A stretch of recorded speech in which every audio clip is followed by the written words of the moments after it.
தனுசு ராசிக்காரர்களுக்கு நாளைய நாள் உற்சாகமானதாகவும் புதிய அறிவு மற்றும் பயணங்களுக்கு சாதகமாகவும் இருக்கும். பணியிடத்தில் உங்கள் நம்பிக்கையும் புதுமையான யோசனைகளும் மேலதிகாரிகளின் பாராட்டை பெறும். கல்வி, பயணம் அல்லது வெளிநாட்டு தொடர்புகள் தொடர்பான துறைகளில் உள்ளவர்களுக்கு இது சிறந்த நாளாக இருக்கும். வணிகர்களுக்கு புதிய ஒப்பந்தங்கள் மூலம் லாபம் உயரலாம், ஆனால் ஆவணங்களை கவனமாக பரிசீலிக்கவும்.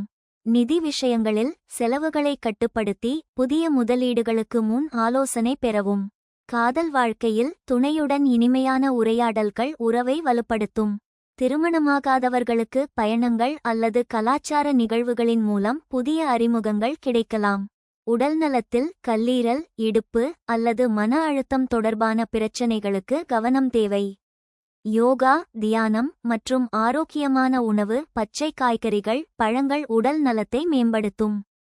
ஆகஸ்ட் மாதத்தில் சூரியன் சிம்ம ராசியில் 9ஆம் வீட்டில் சஞ்சரிப்பதால் உயர்கல்வி மற்றும் ஆன்மீக பயணங்கள் வெற்றிகரமாக அமையும். செவ்வாய் 10ஆம் வீட்டில் இருப்பதால் தொழில் வளர்ச்சி மற்றும் அங்கீகாரம் கிடைக்கும். குரு 8ஆம் வீட்டில் சஞ்சரிப்பதால் ஆன்மீக ஆராய்ச்சி மற்றும் மறைமுக ஆதாயங்கள் உண்டு. சுக்கிரனின் செல்வாக்கு 8ஆம் வீட்டில் இருப்பதால் ஆன்மீக நிகழ்வுகள் நன்மை தரும். இந்த சாதகமான நிலை ஆகஸ்ட் 28 வரை தொடரும். உங்கள் நம்பிக்கையும் உற்சாகமும் இலக்குகளை அடைய உதவும். பரிகாரமாக வியாழக்கிழமைகளில் விஷ்ணு கோயிலில் துளசி மாலை அணிவித்து மஞ்சள் இனிப்பு தானம் செய்யவும். மகர ராசிக்காரர்களுக்கு நாளைய நாள் ஒழுக்கமானதாகவும் தொழில்முறை மற்றும் நீண்டகால இலக்குகளை அடைவதற்கு சாதகமாகவும் இருக்கும்.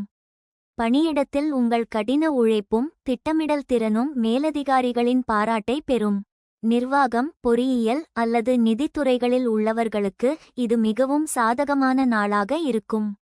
வணிகர்களுக்கு புதிய ஒப்பந்தங்கள் மூலம் லாபம் உயரலாம், ஆனால் ஆவணங்களை கவனமாக பரிசீலிக்கவும். நிதி விஷயங்களில் செலவுகளை கட்டுப்படுத்தி புதிய முதலீடுகளுக்கு முன் நிபுணர்களின் ஆலோசனை பெறவும். காதல் வாழ்க்கையில் துணையுடன் நேர்மையான உரையாடல்கள் உறவை வலுப்படுத்தும். திருமணமாகாதவர்களுக்கு புதிய அறிமுகங்கள் உறவாக மலரலாம். உடல்நலத்தில் மூட்டு வலி, பற்கள் அல்லது மன அழுத்தத்திற்கு கவனம் தேவை. யோகா, மூச்சு பயிற்சிகள் மற்றும் ஆரோக்கியமான உணவு, பச்சை காய்கறிகள், பழங்கள் உடல் நலத்தை மேம்படுத்தும்.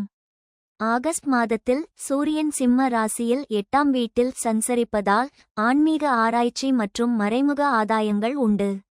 செவ்வாய் 9ஆம் வீட்டில் இருப்பதால் உயர்கல்வி மற்றும் பயணங்கள் வெற்றிகரமாக அமையும். குரு 7ஆம் வீட்டில் சஞ்சரிப்பதால் கூட்டாண்மைகள் மற்றும் உறவுகள் மேம்படும். சுக்கிரனின் செல்வாக்கு 7ஆம் வீட்டில் இருப்பதால் உறவுகளில் நல்லிணக்கம் உண்டு. இந்த சாதகமான நிலை ஆகஸ்ட் 28 வரை தொடரும். உங்கள் ஒழுக்கமும் உறுதியும் இலக்குகளை அடைய உதவும்.